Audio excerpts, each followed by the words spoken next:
Եթե ենթադրենք, որ անփորձություն էր քաղաքական, ելնենք այդ տեսակետից, ինչ որ մեկը ձեզ փորձել է խորհուրդներ տալ Նիկոլ Փաշինյանի քաղաքական թիմին, թե ինչպես են բանակցում։ Որևէ փորձ իմ հետ չի եղել նման կարծիք ինչ որ իմանալու, ինչքան ես հիշում եմ, ինքը հանդիպել առաջին նախագահի հետ, որից հետո ասել է, որ ոչ մի նոր բան ես չլսեցի։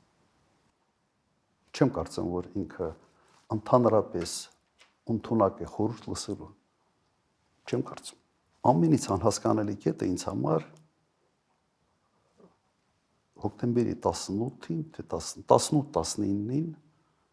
երբ Նիկոլ Փաշինյանը մերժեց պատերազմը կանխեցնելու ռուսական առաջարկին։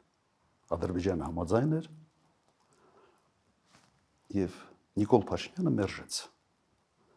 մերժեց հստակ իմանալով, որ պատերազմը պարտվելու է, որովհետեւ գլխավոր շտաբը զեկուցել է ուղղակի, որ պատերազմը շարունակելու ռեսուրս բանակ այլևս չունի։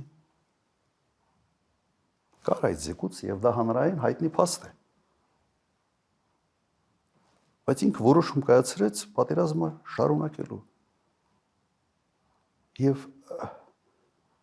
բացատրությունը հետեւյալն է։ Իր բացատրությունը այդպիսի որոշում եմ կայացրել, որ ինձ չասեն, որ ես դավաճան եմ։ Եվ այդ որոշումը մեր ժողովրդի վրա նստել է առնվազն 2.500 լրացուցիչ զոհով եւ առնվազն 5-ից 6000 վիրավորներով։ Սա առաջնորդի քայլ է։ Առաջնորդի հիմնական գործը որոշում կայացնելն է։ Եթե դու կայացնում ես որոշումներ, ինչ որ սխալ ընկալումներից ելնելով, կամ դու կայացնում ես որոշում հստակ իմանալով, թե ինչ հետևանքներ է դա բերելու,